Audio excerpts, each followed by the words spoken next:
আসসালামু আলাইকুম। প্রিয় দর্শক, আপনাদের সকলকে আমন্ত্রণ জানাচ্ছি। আজকে যে বিষয়টি নিয়ে আলোচনা করব সেটা হচ্ছে ভারত যদি সামরিক হস্তক্ষেপ করে তাহলে বন্ধুরা কি বাংলাদেশের পাশে দাঁড়াবে। গতকাল একটি ভিডিওতে বলেছি আমেরিকা বাংলাদেশে বিএনপির পুতুল সরকার বসিয়ে সেখানে ঘাঁটি তৈরি করার ফন্দি বাস্তবায়ন করার পথে অনেকটাই এগিয়ে গেছে। এজন্য আওয়ামী লীগকে বাইরে রেখে নির্বাচন করার ফন্দি আঁটা হয়েছে। ভারত, চীন ও রাশিয়া আমেরিকার এই ফন্দির বিরুদ্ধে। তিন দেশ বাধা দেবেই। বাংলাদেশে ভারতের স্টেক সবচেয়ে বেশি, কারণ ওই যে ভারতের পেটের মধ্যে বাংলাদেশ, আর কথায় আছে ভুঁড়ি বা পেট ঠিক থাকলে মুড়ি বা মাথা ঠান্ডা থাকে। তেমনি বাংলাদেশে গোলমাল হলে তার ফল সবচেয়ে বেশি ভোগার কথা ভারতকে, আর ভুগতেও হয় ভারতকে। আওয়ামী লীগ বিগত 15 বছর বাংলাদেশে ক্ষমতায় ছিল, ভারত অশান্তি মুক্ত ছিল। এখন আওয়ামী লীগ নেই, ভারতের দুশ্চিন্তা বাড়ছে। এই দুশ্চিন্তা দীর্ঘায়িত হবে যদি আওয়ামী লীগের ওপর থেকে নিষেধাজ্ঞা তুলে না নেওয়া হয় এবং আওয়ামী লীগকে আগামী নির্বাচনে প্রতিদ্বন্দ্বিতা করতে না দেয়া হয়। তাহলে ভারত কি মেনে নেবে এই অন্যায়? এই অন্যায় মেনে নিয়ে বিএনপি জামাত এনসিপির ক্ষমতায় বসে যাওয়া সেটা চুপচাপ দেখবে? এমনটা আশা করা যায় না। ভারতকে বড় কিছু ব্যবস্থা নিতেই হবে। সেই ব্যবস্থা যদি সামরিক হস্তক্ষেপ হয় তাতেও খুব একটা অবাক হওয়ার কথা নয়। যারা মনে করছেন আন্তর্জাতিক আইন ভেঙে এমন কিছু করবে না ভারত, তাদের বলি, আইন ভেঙে নয়, আইন মেনেই বাংলাদেশে সামরিক হস্তক্ষেপ করতে পারে ভারত। কারণ যুদ্ধে ভারতকে এগিয়ে যাওয়ার মতো বেশ কিছু অপরাধ ইতিমধ্যে করে ফেলেছে বাংলাদেশ। জাতিসংঘ সনদের আর্টিকেল 2/4 অনুযায়ী কোন রাষ্ট্র অন্য রাষ্ট্রের বিরুদ্ধে বলপ্রয়োগ বা বলপ্রয়োগের হুমকি দিতে পারে না, এটা নিষিদ্ধ। তবে কিছু পরিস্থিতিতে সামরিক হস্তক্ষেপ সেটা আবার আইনসম্মত বলা হয়েছে। যেমন কোন কোন পরিস্থিতি? যেমন আত্মরক্ষার অধিকার, আর্টিকেল 51। যদি বাংলাদেশ থেকে ভারতের বিরুদ্ধে সশস্ত্র আক্রমণ পরিচালিত হয় বা তার সম্ভাবনা থাকে বা এই ধরনের কোনো হুমকি যদি সে দেশ থেকে দেয়া হয়ে থাকে, তাহলে ভারত আত্মরক্ষার অধিকার প্রয়োগ করতে পারে। যেভাবে ইউনূস সাহেব নিজেও তার উপদেষ্টারা চীনকে সঙ্গে নিয়ে ভারতের উত্তর পূর্বের 7টি রাজ্য দখল করার কথা বলেছেন, বা পাকিস্তানের সঙ্গে জোট করে ভারতের পূর্ব সীমান্তে যুদ্ধের হুমকি দিচ্ছেন, তাতে ভারত এসব হুমকিকে যুদ্ধ বাঁধাবার চেষ্টা হিসেবে যদি ধরে এবং ধরবার পর যদি প্রোঅ্যাক্টিভ ব্যবস্থা হিসেবে সামরিক হস্তক্ষেপ করে বাংলাদেশে, তাহলে আন্তর্জাতিক আইন সেখানে বাধা দিতে পারে না। ওটা আন্তর্জাতিক আইনে সিদ্ধ। দ্বিতীয়ত, বাংলাদেশে গত 1 বছর ধরে যেভাবে গণহত্যা, মানবতা বিরোধী অপরাধ, ধর্মীয় সংখ্যালঘুদের আক্রমণের মতো গুরুতর মানবাধিকার লঙ্ঘনের ঘটনা ঘটেছে, তাতে এসব ঘটনার ফলে তার অভিঘাত ভারতের উপরে এসেছে তো বটেই। আজকেও এবারও বহু আওয়ামী লীগ কর্মী নেতা তারা ভারতে পালিয়ে আসতে বাধ্য হয়েছে। তো এসব ঘটনার ফলে ক্ষতিগ্রস্ত দেশ হিসেবে উপযুক্ত ব্যবস্থা নেওয়ার অধিকার ভারতের আছে। ধর্মীয় সংখ্যালঘুদের ওপর আক্রমণ ও তাদের দলে দলে দেশ ছেড়ে ভারতে চলে আসার ঘটনা গত কয়েক দশক ধরে চলছে। সুতরাং এটা যাতে না হয় তার জন্য উপযুক্ত ব্যবস্থা হিসেবে সামরিক হস্তক্ষেপ করতেই পারে ভারত, এবং সেটা আবার বলছি আইন সিদ্ধ। এরপর আছে আনউইলিং অর আনএবল বা অনিচ্ছুক ও অক্ষম মতবাদ। এই মতবাদটা কি? এই মতবাদ অনুযায়ী যদি বাংলাদেশ সরকার তার ভূখণ্ড থেকে ভারতের বিরুদ্ধে পরিচালিত সন্ত্রাসী কার্যক্রম বন্ধ করতে অনিচ্ছুক বা অক্ষম হয়, তাহলে ভারত আত্মরক্ষামূলক ব্যবস্থা হিসেবে সামরিক পদক্ষেপ নিতে পারে। ইউনূস সরকার ক্ষমতায় আসার পর থেকে যেভাবে জঙ্গিদের ঢালাও মুক্তি দিয়েছে, তাতে ভারতে নাশকতামূলক কাজকর্ম বৃদ্ধির বড় সম্ভাবনা দেখা দিয়েছে এবং তার কিছু কিছু ইতিমধ্যে দেখা গেছেও। এই পরিস্থিতিতে দেশের বা নিজের দেশের সুরক্ষা নিশ্চিত করতে ভারত সামরিক হস্তক্ষেপ করার অধিকারী। অপারেশন সিন্দুরে ভারত যে পাকিস্তানে সামরিক হস্তক্ষেপ করেছিল সেটা তো এই কারণেই, এবং বলে দিয়েছে যে ভারতের মাটিতে যদি কোনো রকমের জঙ্গি আক্রমণ হয় বাইরের কোনো দেশের পক্ষ থেকে, তাহলে ভারত সেটাকে যুদ্ধ ঘোষণা হিসেবে ধরবে। 2024 সালের আগস্টে শেখ হাসিনার সরকারের পতন এবং মোহাম্মদ ইউনূসের নেতৃত্বে অন্তর্বর্তীকালীন সরকার গঠনের পর দুই দেশের সম্পর্কে যথেষ্ট জটিলতা দেখা দিয়েছে। বিশেষ করে চীন ও পাকিস্তানের সঙ্গে জোট বেঁধে এবং সম্প্রতি আবার তুর্কির সঙ্গে বিভিন্ন সামরিক সমঝোতা করে বাংলাদেশ ভারতের বিরুদ্ধে একটা যুদ্ধ পরিস্থিতি তৈরি করেছে। এরই মধ্যে আমেরিকার কাছাকাছি হওয়ার ফলে বাংলাদেশ নিজেকে শক্তিশালী ভাবতেও শুরু করেছে। বাংলাদেশে এখন একটা খবর খুব চাউর হয়েছে। একজন ইউটিউবার, সম্ভবত উনি হচ্ছেন আবুল হাসনাত মিল্টন সাহেব, তিনি সেনাবাহিনীর এক কর্তার জবানিতে জানিয়েছেন জেনারেল ওয়াকার উজ্জামান নাকি তাকে বলেছেন ভারত যদি বাংলাদেশ আক্রমণ করে তাহলে পাকিস্তান ও আমেরিকা নাকি বাংলাদেশের পাশে এসে দাঁড়াবে। একটা জিনিস লক্ষ্য করেছেন, চীনের নামটা কিন্তু উচ্চারিত হয়নি। বোধহয় নতুন রাজনৈতিক পরিস্থিতিতে ভারত চীন কাছাকাছি হওয়াতে চীনের নাম নেননি সেনাপ্রধান। এখন দেখা যাক আমেরিকা ও পাকিস্তান কতটা সুরক্ষা দিতে পারবে বাংলাদেশকে। আমরা একটু সেইটা দেখি। আমেরিকা ঘরের পাশের দেশ নয়, তাদের সেনাঘাঁটি তৈরি আছে যদিও সারা পৃথিবী জুড়ে, কিন্তু তা থাকলেই বা কি হবে? 3 বছরেও কি ইউক্রেনের সঙ্গে যুদ্ধে রাশিয়াকে হারাতে পেরেছে? ইউরোপ আমেরিকা মিলে মদদ দিয়েও রাশিয়াকে তো দমন করতে পারেনি। ভারতেও তারা কিছু করতে পারবে না। আমেরিকা অস্ত্র বিক্রি করবে বাংলাদেশকে, যুদ্ধ যদি বাঁধে ভারতের সঙ্গে বাংলাদেশের, তার জন্য অস্ত্র বিক্রি করবে বাংলাদেশকে। আবার সেই অস্ত্র বিক্রির দাম কিন্তু, অস্ত্রের দাম কিন্তু গুনে গুনে ডলারে মেটাতে হবে। তুর্কি ড্রোন দেবে, তার দামও মেটাতে হবে। আমেরিকার বা তুর্কির সেনা এসে বাংলাদেশের হয়ে লড়াইয়ে নামবে না। চীন কিছু নতুন অস্ত্র বিক্রি করবে, এটা ঠিক। ভারতের সঙ্গে নতুন তৈরি যে সুসম্পর্ক হয়েছে তার জন্য আবার চীন সেটাও না করতে পারে, অন্তত এখনকার মতো যদি এখন যুদ্ধ বাঁধে। বাকি থাকলো কেবল পাকিস্তান। তারা গত মে মাসে অপারেশন সিন্দুরে যেভাবে নাস্তানাবুদ হয়েছে তাতে মুখে যতই বুকনি ঝাড়ুক মাঠে নামবে না। এই সহজ সত্যটি বাংলাদেশের যেসব নাবালকরা যুদ্ধের হুমকি দিচ্ছেন তারা যত তাড়াতাড়ি বুঝবেন তত তাদের মঙ্গল, তত দেশের মঙ্গল। তাহলে বিষয়টা কোথায় এসে দাঁড়াচ্ছে? এসব যুদ্ধ বিগ্রহ কিছুই হবে না যদি বাংলাদেশ সত্যিকারের সুস্থ ও স্বচ্ছ গণতান্ত্রিক প্রক্রিয়ার পথে ফেরে।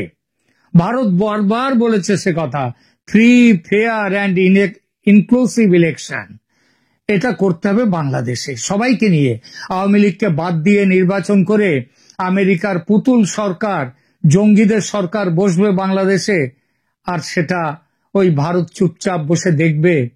তা কখনোই হয় না, হবেও না। প্রসঙ্গত অনেকে প্রশ্ন তুলতে পারেন, ভারত যে এত ফ্রি, ফেয়ার, ইনক্লুসিভ ইলেকশনের কথা বলছে, এই কথাগুলো কি 2024 সালের জানুয়ারিতে, 7 জানুয়ারি সম্ভবত, তখন যে বাংলাদেশে নির্বাচন হয়েছিল আওয়ামী লীগ সরকারের আমলে, তখন তারা এই free, fair and inclusive election দেখেনি কেন?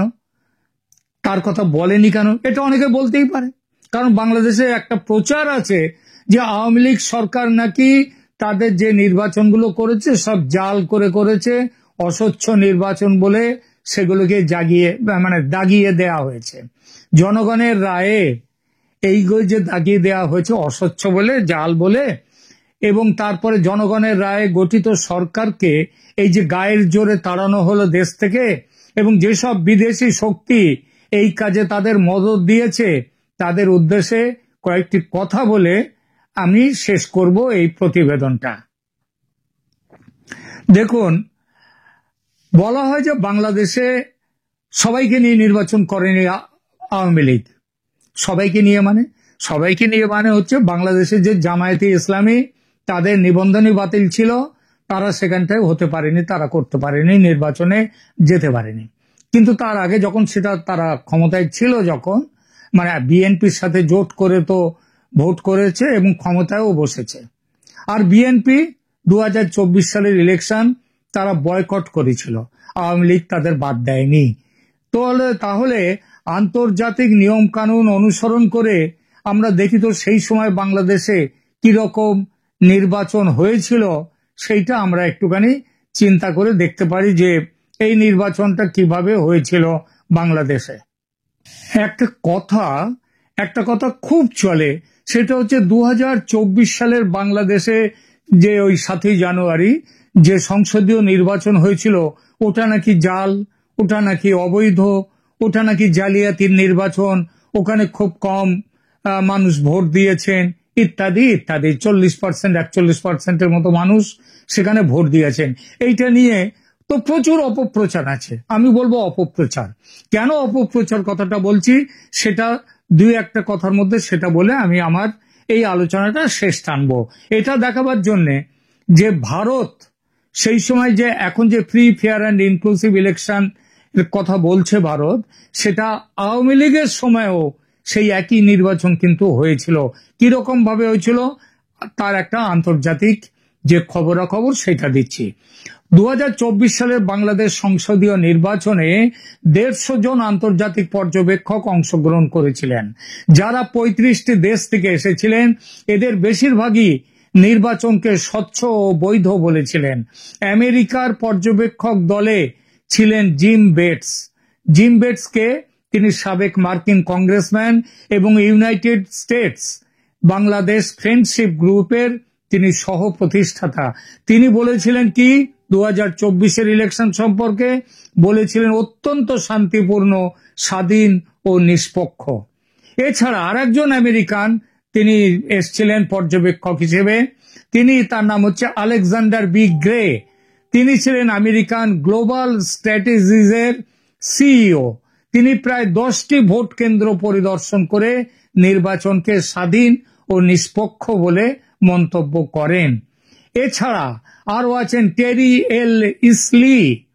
এই টেরি এল ইসলে ইনি মার্কিন পর্যবেক্ষক ছিলেন, যিনিও নির্বাচনকে স্বাধীন, নিষ্পক্ষ, নিরাপদ হিসেবে অভিহিত করেছিলেন। কানাডার পর্যবেক্ষক যারা এসেছিলেন, একজনের নাম চন্দ্রকান্ত আরিয়া, তিনি কানাডার সংসদ সদস্য লিবারেল পার্টির, তিনি এসেছিলেন পর্যবেক্ষক হিসেবে। তিনি এই বাংলাদেশের নির্বাচনকে অত্যন্ত সফল, স্বাধীন ও নিষ্পক্ষ বলে অভিহিত করেন। এছাড়া ভিক্টর ও নামে কানাডার একজন সেনেটর, তিনি আবার কনজারভেটিভ পার্টির, তিনি এসে বাংলাদেশ নির্বাচনকে প্রশংসা করে ওই নির্বাচনকে নিষ্পক্ষ ও স্বাধীন বলেছিলেন। রাশিয়ার পর্যবেক্ষক ছিলেন আন্দ্রে ইউসুতভ, তিনি রাশিয়ান কেন্দ্রীয় নির্বাচন কমিশনের সদস্য। তিনি 3 সদস্যের একটি প্রতিনিধি দলের নেতৃত্ব দেন। তিনি নির্বাচন প্রক্রিয়াকে স্বচ্ছ ও উন্মুক্ত বলে মন্তব্য করে গিয়েছিলেন। এছাড়া প্যালেস্টাইন তার পর্যবেক্ষক ছিলেন হিসাম কুহাইল। তিনি প্যালেস্টাইনের কেন্দ্রীয় নির্বাচন কমিশনের প্রধান নির্বাচন কর্মকর্তা। তিনি বাংলাদেশের 2024-এর নির্বাচন প্রক্রিয়াকে স্বচ্ছ, উন্মুক্ত এবং নির্বাচন কর্মকর্তাদের তিনি দক্ষ বলে উল্লেখ করেছিলেন। আরো আছে সাউকেট মুসেলমানে, তিনি ছিলেন অস্ট্রেলিয়ান রাজনীতিবিদ, নিউ সাউথ ওয়েলস লেজিসলেটিভ কাউন্সিলের সাবেক সহকারী প্রেসিডেন্ট। তিনিও বাংলাদেশের 2024-এর নির্বাচনকে অত্যন্ত নিষ্পক্ষ ও স্বাধীন প্রক্রিয়া বলে বর্ণনা করেন। অস্ট্রেলিয়ার আর একজন পাওলো কাসাকা, তিনি দক্ষিণ এশিয়া ডেমোক্রেটিক ফোরামের নির্বাহী পরিচালক এবং সাবেক ইউরোপীয় সংসদের তিনি সদস্য ছিলেন পর্তুগাল থেকে। তিনি ভোটদান পদ্ধতিতে অত্যন্ত ইতিবাচক দৃশ্য দেখে মুগ্ধ হয়েছেন বলে জানান। মার্টিন ডে, তিনি স্কটিশ ন্যাশনাল পার্টির সংসদ সদস্য, যিনি ভোটদানের দিনে কম ভোটার উপস্থিতি ছাড়া বাকি সব কিছুকে প্রশংসা করেছিলেন। মোহাম্মদ মুসা নাজি, ইনি গাম্বিয়া হাই কমিশনের প্রতিনিধি। সাকির মাহমুদ বান্দার, তিনি হচ্ছেন অর্গানাইজেশন অফ ইসলামিক কোঅপারেশন, মানে ওআইসি। সেই ওআইসির তিনি নির্বাচন ইউনিটের প্রধান ছিলেন। আবাদি হাকিম মুয়াল্লিয়াম, তিনি আরব পার্লামেন্টের সদস্য। এরা সবাই বলেছিলেন যে বাংলাদেশের 2024-এর ভোট স্বচ্ছ হয়েছে। প্রশ্ন উঠতে পারে, এই যে এত কম ভোট কেন হলো? কম ভোট হলো কারণ কিছু দল সেখানে বয়কট করেছিল, কিছু দল তাদের নির্বাচনে প্রতিদ্বন্দ্বিতার অধিকার ছিল না। সেই জন্য এখন কিছু দল, নিশ্চয়ই কিছু লোক আবার প্রশ্নও তুলেছিল। একটা মনে রাখতে হবে, ইউরোপিয়ান ইউনিয়ন এবং আমেরিকা তারা কিন্তু সরকারিভাবে কোনো নির্বাচন পর্যবেক্ষণ দল পাঠায়নি, শুধু একটি 4 সদস্যের বিশেষজ্ঞ দল পাঠিয়েছিল। তো তারা কেন পাঠায়নি এটা তাদের ব্যাপার, কিন্তু 4 সদস্যের বিশেষজ্ঞ দল তো পাঠিয়েছিল। তাহলে কারা এর উদ্বেগ প্রকাশ করেছিল সেই সময়ের নির্বাচন নিয়ে? সেটা হচ্ছে জাতিসংঘের মানবাধিকার হাই কমিশন। তারা এর নিয়ে উদ্বেগ প্রকাশ করেছিলেন, এবং তারা তো হচ্ছে ওই ডিপ স্টেট এবং বাইডেন প্রশাসনের সঙ্গে একবার তাদের জোর ছিল, তার জন্যই তারা এইটা করেছিল।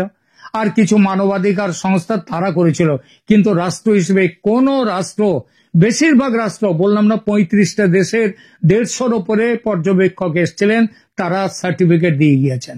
আজকে সেদিন হাসিনার দল সেখানটায় নির্বাচন করেছিল, আর বিএনপি নির্বাচন বয়কট করেছিল। তার কারণ হচ্ছে তারা বলেছিল যে এই নির্বাচন ওই কেয়ারটেকার সরকারের অধীনে করতে হবে। সেটা হাসিনা করেননি, তার জন্য ভারতও কেয়ারটেকার সরকার করে কোনোদিন নির্বাচন হয় না, হয়নিও। তাই বলে কি ভারতের নির্বাচনের বিরোধীরা হেরে গেলে বলবেই, আবার জিতলে আবার সেই বিরোধীরাই বলবে, যখন জেতে তখন বলে না ঠিকঠাক ছিল। সুতরাং ভারত চিরকালই বলেছে free, fair and inclusive election, এবং এর আগে আওয়ামী লীগও কিন্তু সেটা করেছে। তারপরেও যে ভারত তাহলে এই যে নতুন করে দাবি জানাচ্ছে যে আওয়ামী লীগকে নিয়ে নির্বাচন করতে হবে, তার পেছনের কারণ এইটাই। এবং যদি সে নির্বাচন না হয়, তাহলে যে বিষয় নিয়ে শুরু করেছিলাম আলোচনা, সেইটাই হবে। সেটা হচ্ছে প্রয়োজনে ভারত সামরিক হস্তক্ষেপও করতে পারে বাংলাদেশে।